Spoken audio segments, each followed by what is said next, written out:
Wait a minute. Have you heard the strange tales of the Whistler?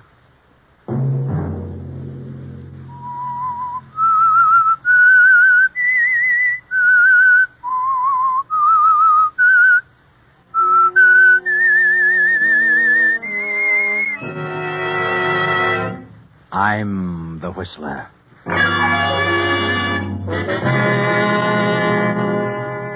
I get a terrible feeling of depression, and then this awful urge comes upon me. The urge to hurt someone. The urge to inflict pain. The urge to kill. Another Sunday night, and again CBS presents The Whistler.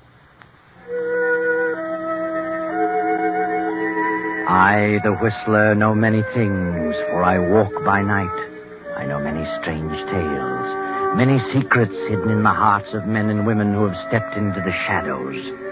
I know the nameless terrors of which they dare not speak. And so I tell you tonight the unusual tale, the urge to kill. Henry Drake sits in his big office staring out over the smoking stacks of his busy factory. Production is at its peak. The demands of the past year have brought untold problems to his desk and placed heavy loads on his shoulders. Henry Drake and his partner, Philip Putnam, had started this factory 5 years ago and built it into a smooth-running, highly profitable organization. But now the added demands of war have more than trebled the production and the worries as well. Phil had put up most of the money, and Henry the brains. It was Henry who always had to make the decisions. But now something is happening to Henry. He is beginning to slip. His memory is playing tricks on him. Good morning, Mr. Drake. Oh. Morning, Ethel. Mr. Putnam wants to know if you studied those contracts last night. Contracts? What contracts? Why, the ones he gave you last night. You said you'd take them home. They must be signed by noon. Contracts? Why, I don't know what you're talking about. When did Phil give me any contracts? What? Just before you left last evening. Well, that's funny. Don't you remember? What? Remember? Well, yes. Yes, I do remember now. Yes, of course. Well, may I have them? Well, let me see. What on earth did I do with them? Oh, tell Mr. Putnam to step in here. Yes, Mr. Drake. Mr. Drake would like to see you, Mr. Putnam. I'll be right in. I'll ring if I need you, Ethel. All right. Good morning, Henry. What's up? Why, about those contracts you gave me yesterday evening. Just what were they about? What? What do you mean? Haven't you read them? No. No, I haven't. Good heavens, man. They were supposed to be signed by noon today, and it's 10 o'clock now. Now, where are I they? don't know where they are, Phil. I can't find them. I'm sure I didn't take them home. Oh, you must have. Strange. I can't remember a thing about them. Well, what did you do after you left here? Where'd you go? Why, I went home. That is, I think I did. Think you did? What's the matter with you, Henry? I don't know, Phil. I can't seem to recall a thing I did last evening. Are you kidding? Certainly not. Why should I kid about such a thing? Well, don't get sore about it. It's certainly ridiculous. This is a serious situation. I know, Phil. I know that better than you do. Well, call your home. They've got to be there. Have Rita send them over by special messenger. Yes, sir? Get Mrs. Drake on the phone. You don't look very well, Henry. You're as pale as a ghost. Look at the perspiration. What's wrong with you, man? I don't know. I really don't know. I feel terrible, and my eyes are bothering me. Bright flashes keep passing in front of me, and my ears throb. Oh, hello? Oh, Rita, this is Phil. Henry brought a contract home to study last evening. Look around and see if you can find it, hmm? Yeah, it's very important. In a blue binder, about 20 pages. What? I see. Thanks. She's in the library now. Oh. Yes? You can't? Yes. I see. Really? Well, all right. Now, call me back. Well, what about it? You have no idea what happened to you after you left here last evening at 6? Did I leave at 6? Certainly. So did I.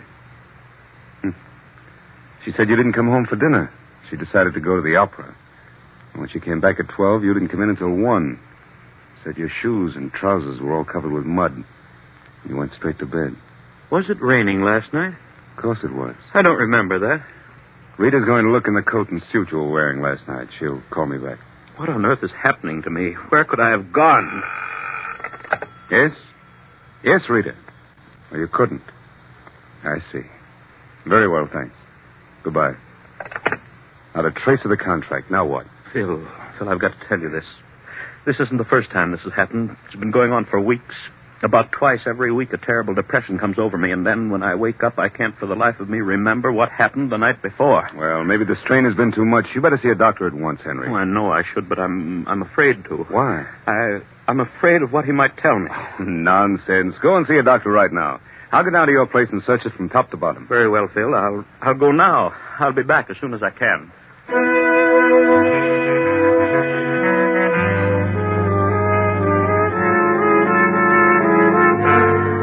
Henry stumbles in a daze from his office and walks about the city for an hour trying to make up his mind to see a doctor. He doesn't have the courage to tell his own doctor, so he finally decides to visit a psychiatrist.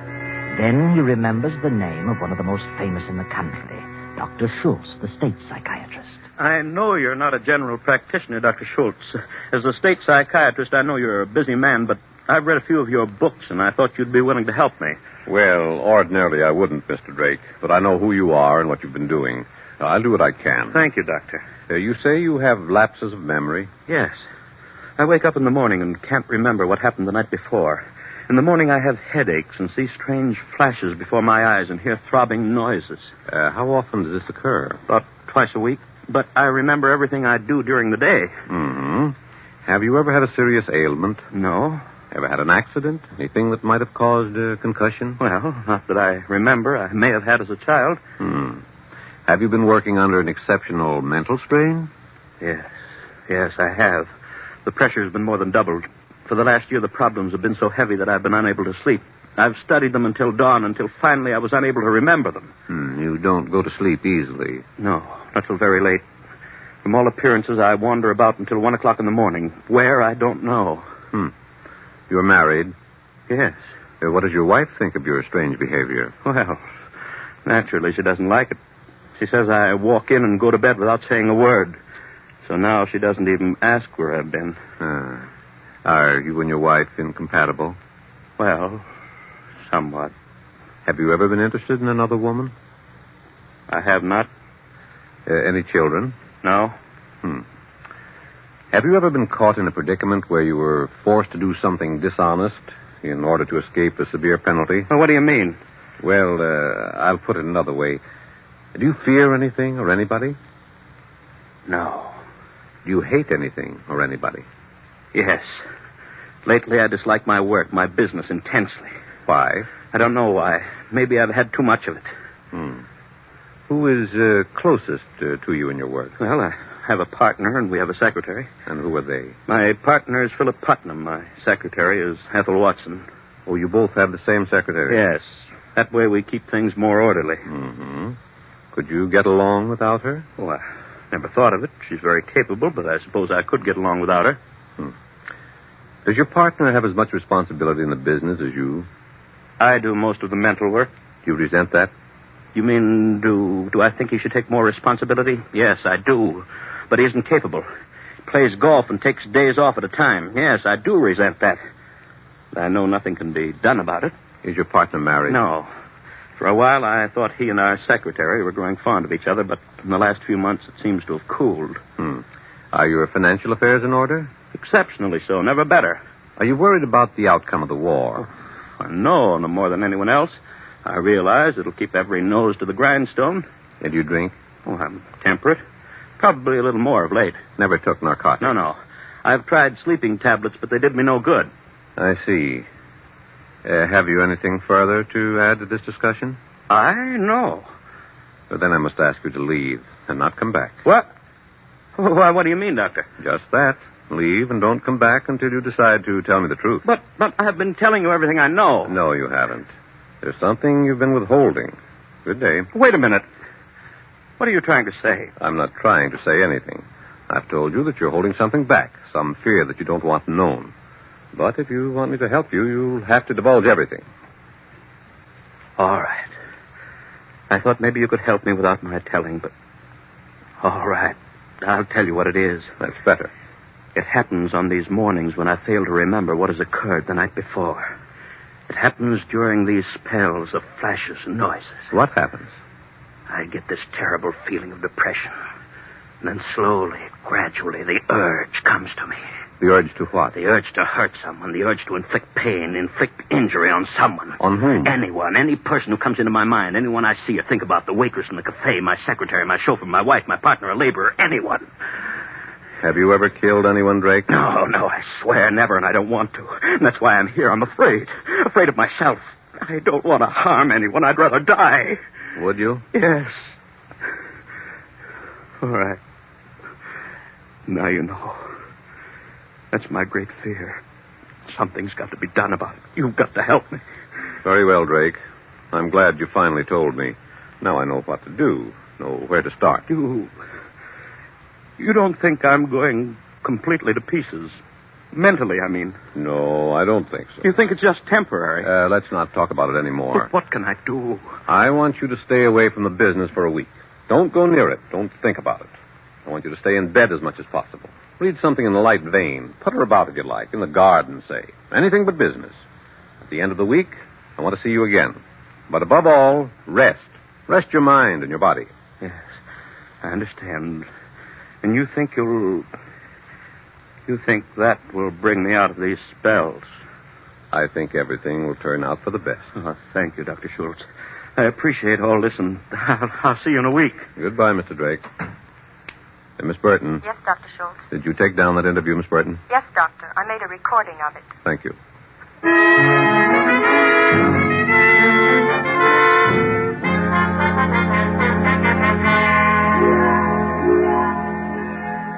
So Henry goes home and stays in bed for 3 days, according to the doctor's instructions.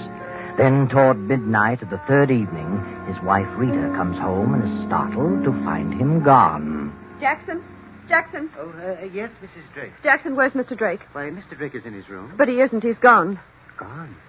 But I didn't see him go out, ma'am. When did you see him last? Why, it was about 9:30. I looked in to see if there was anything he wanted before I retired. What did he say? Was he dressed? No, ma'am. He was in bed. He said he didn't want anything and that I might as well turn in. Where on earth could he have gone on a rainy night like this? Well, shall I go out and try to find him, ma'am? No, never mind, Jackson. You can go back to bed. Yes, ma'am. Thank you.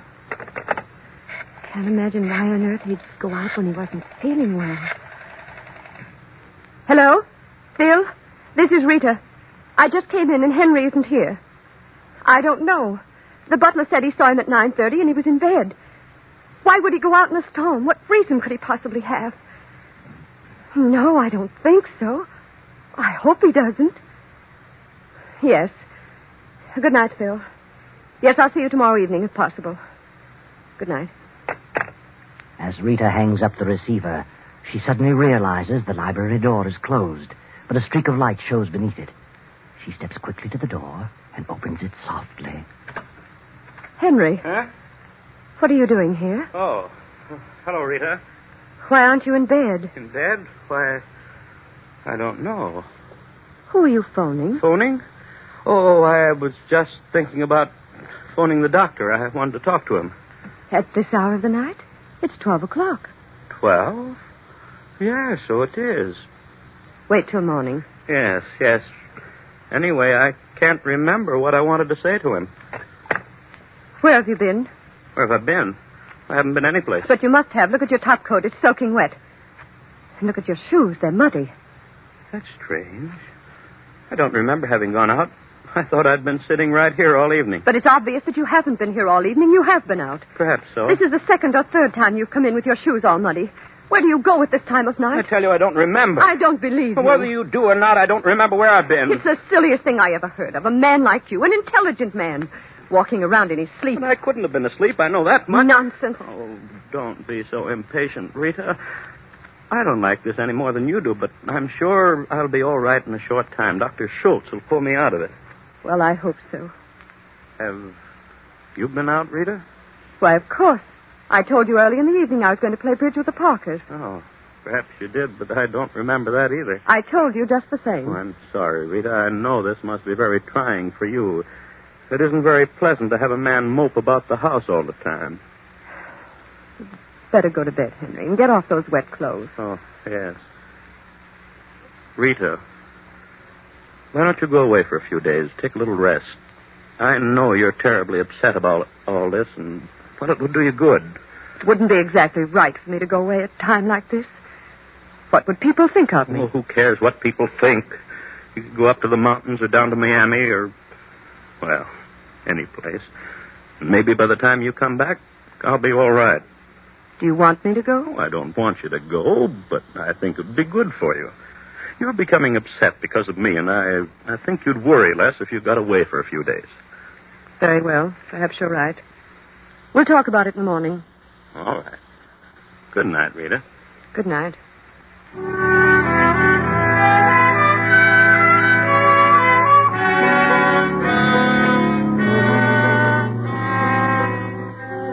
Henry sits for a while, staring at the telephone, then gets up slowly and shuffles up the steps to his room. He pauses for a few moments before Rita's door, then goes on to his own room and goes to bed. The storm continues in its fury, and from his kennel in the backyard, Duke, Rita's Airedale, begins to howl.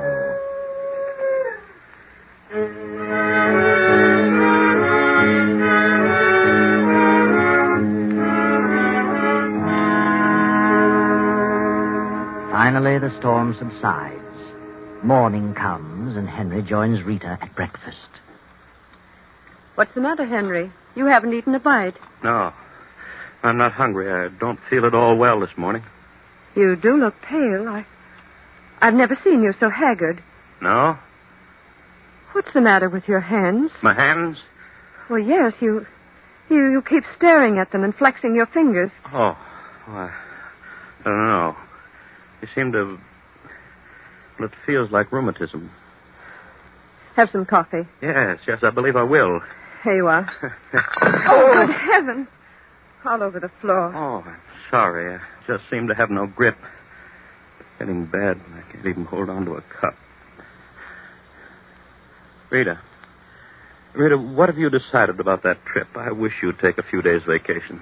Oh, you sound as though you want to get rid of me. I'm only thinking of you. Very well, if you insist. I'll go up to the mountain place. Maybe it'll do us both some good. Oh, Mrs. Drake! Mrs. Drake! Jackson, what on earth are you so excited about? Something terrible has happened. Terrible? What do you mean? I don't know how to tell you. It's awful. What are you trying to say? It's Duke, your Airedale. What's happened to him?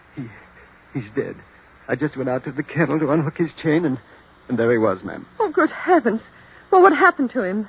He's been strangled. There he was beside his house, and his tongue sticking way out. Oh, it's awful, ma'am. Strangled?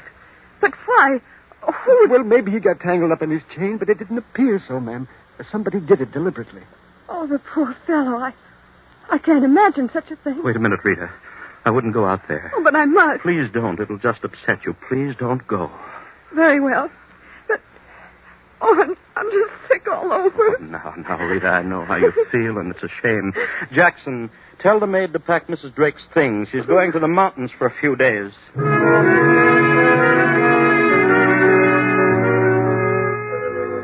Henry Drake sits staring at his hands for a few moments, opening and closing them, opening and closing them.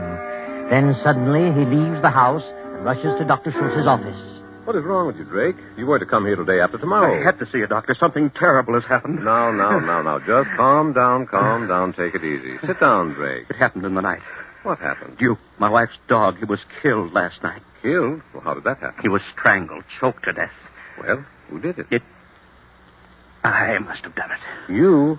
Oh, come now. What makes you think that? I can't remember a thing about it. I can remember nothing of last night, but I must have done it because of my hands. What's wrong with your hands? They hurt.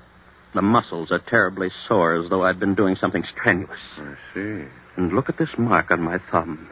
It's a long cut, as though something sharp had dragged across it. You mean like a tooth? Yes. Why not? The dog's tooth. Certainly does. You really think you killed the dog? What do you think, Doctor? Well, I suppose it's possible. But there's no proof. Could be coincidental. I don't think so. I must have done it. He never disturbed the neighbors that I know of. Did you like the dog? Why, of course. I was very fond of him. Don't you see what this means? I've been afraid of something like this. Heaven knows what else I've done when I've been in these lapses. You've got to do something for me. Drake, I'm going to have to put you through all the tests. It'll take some time, but I think we can get at the root of your trouble. I'll do anything you say. We'll start right now. Miss Burton, get Dr. Fenton. I want him to assist me in a complete examination. Yes, Dr. Schultz.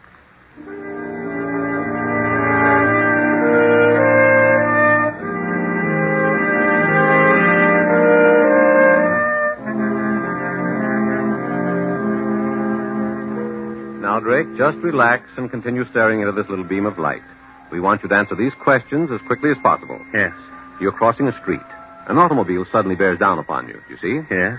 In an effort to save yourself, you jump out of the way. Yes. You jump forward or backward? Why, backward? Why? I can jump backward quicker than I can forward. Repeat after me as rapidly as possible. 1, 2, 3, 5, 6, 8, 9. 1, 2, 3, 4, 5, 6, 8, 9. You have no children, No. but you are married. Yes. Suppose you had a child. You come home at night and discover your house is on fire. Your wife and child are alone, asleep on the second floor. Will you try to rescue them first or call the fire department? Call the fire department? I see. Get all that with the timing, Miss Burton? Yes, Doctor. Now, Drake, keep your eyes on the black dot. Follow it closely as it moves. I'm going to call out a series of words. As I call them, you will answer the word or phrase suggested by what I say. Yes. Green. Grass. Roses. Funeral. Orange. Sunset. Honeysuckle. Home. Violets. Wife. Red. Blood. Dog. Hands. Auto. Wreck. Rain. Mud. Love.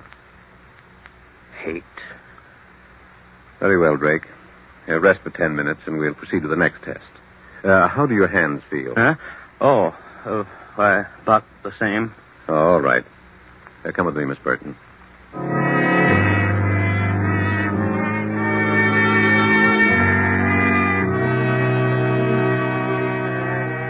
So on through the day, at various intervals, the psychiatrist continues his examination. And finally, Drake goes home completely exhausted. For an hour or two, he dozes in the library. Then about 9:30, Jackson, the butler, steps into the room. Beg pardon, sir. Huh? Where have you been, Jackson? Why, no one was here, sir. I went over to visit my brother for a few hours. Where's Mrs. Drake? Why, she's gone to Miami for a few days, sir. Said to tell you she thought she'd better go today. Took the 6 o'clock train this evening. Oh, I see. Anything you want, sir? No, you can turn in if you like. Yes. Thank you, sir. Good night. All right. Henry sits staring into the dark for almost an hour. Then slowly he rises, as if in a daze, puts on his hat and coat, slips out of the house, and starts to walk about in the night. Finally, he comes to an apartment house, climbs to the top floor, and knocks on the door. Henry, what are you doing here? I want to talk to you, Phil. Well, come in. What's the matter with you? Sit down. I don't want to sit down. Well, just as you like. What do you want to talk about? You have your bags packed. Are you going someplace? Why, yes. I'm driving down to Boston for a week on business. On business? Yes, on business. I tried to reach you today, but was unable to. What on earth's wrong with you? What are you staring at? You sure you're going to Boston? Certainly I'm sure. What are you laughing about? You aren't going to Boston. I know where you're going. I tell you, I'm going to Boston. I don't believe you. What are you talking about? Rita's gone to Miami. Why don't you go to Miami, too? Wouldn't you like that better? I think that'd be very jolly. Oh, for heaven's sake, stop this nonsense. Is Rita here? Certainly not. Why should she be here? I wonder. Couldn't you think of any reason? I think you're out of your mind. Do you? Really? You certainly act like it. Oh, but I'm not. I'm perfectly sane. Oh, crazy people think they're sane. Maybe I am crazy, but I don't feel crazy. I'm perfectly normal. You better go home. You're in no condition to be wandering around. Where's Rita? I don't know where Rita is. She hasn't been here? No. You're lying, Phil. She has been here. That's ridiculous. Look, here in the ashtray, one of Rita's special-made cigarettes. Why, I put that there. I thought I'd try them. Really? When did you take to using lipstick, Phil? All right. She was here, but she left to catch a train at 6 o'clock. And you'll catch the next one. Is that it? She came here to talk about you. She's terribly upset about your condition. She thinks... Well, Well? What does she think? she's become afraid of you. Oh, has she? And what caused that? Well, Why wouldn't she be upset? You've been acting like a lunatic. She thinks you killed her dog. Did you? I don't remember. Maybe I did. I've got to hurry. My train leaves in half an hour. There's no train for Boston for 3 hours, but the train to Miami leaves in half an hour. You'd better go home, Henry. Why don't you admit it? Why lie about it? You're meeting her in Miami. Get out of here. You and Rita are in love. I know it. I've known it for weeks and weeks. Last night I found out for sure. You're crazy. Maybe I am. But I heard you both talking on the phone. She didn't know I was listening in on the extension in the library. I heard you agree to meet at a certain time. That's what I've been waiting for. Now I know. All right. What of it? The way you've been acting is enough to make any woman dislike you. Oh, so you admit it? Yes. Now get out of here. Henry, put away that gun. All right. I'm going to leave it right here when I'm through with it. I'm going to kill you. You insane fool. You can't get away with a thing like this. You can't prove anything about Rita and me. They'll hang you. I don't think so. Don't you remember? I'm crazy. I'll fix you. Police department. Go ahead. Call them. That's fine. Hello? This is Phil Putnam, Rexley Apartments. There's a madman in my room. He's trying to kill me. It's crazy.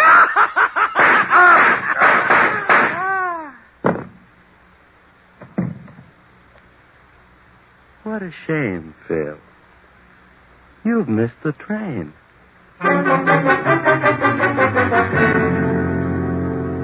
Well, it's all over, Henry. You can sit down now and wait for the police. You won't have any more mental lapses now, will you, Henry? You won't need to. A slick job, Henry, and very beautifully planned. Everyone knows about your mental lapses, your illness, your desire to harm people. Rita knows about the dog. Your secretary knows about the contracts. And most important of all, Dr. Schultz knows that you've been suffering from a mental disorder for weeks. Oh, there'll be a trial. Your plea will be insanity. You'll go away for a while, and then all of a sudden you'll be cured and walk out a free man. Now we're in the courtroom, and Dr. Schultz, the psychiatrist, is speaking. Mr. Drake came to me with his troubles some weeks ago. Later, Dr. Fenton and I psychoanalyzed him thoroughly. Here is a signed statement of our findings at that time, attached to our findings as of yesterday. Henry Drake was then, and is now, absolutely sane. The whole thing was a plan to escape the death penalty for premeditated murder.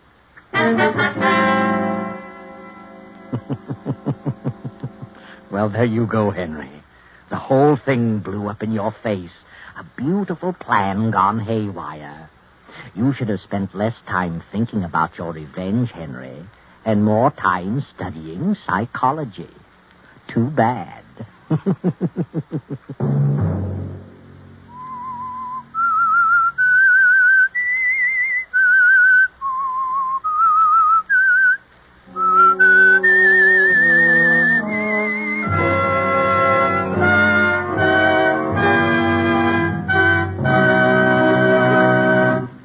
CBS has presented The Whistler.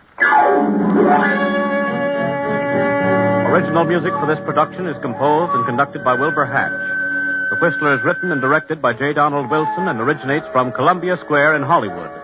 Next Sunday, 9:15... I, the Whistler, will return to tell you the strange story of death in the morning.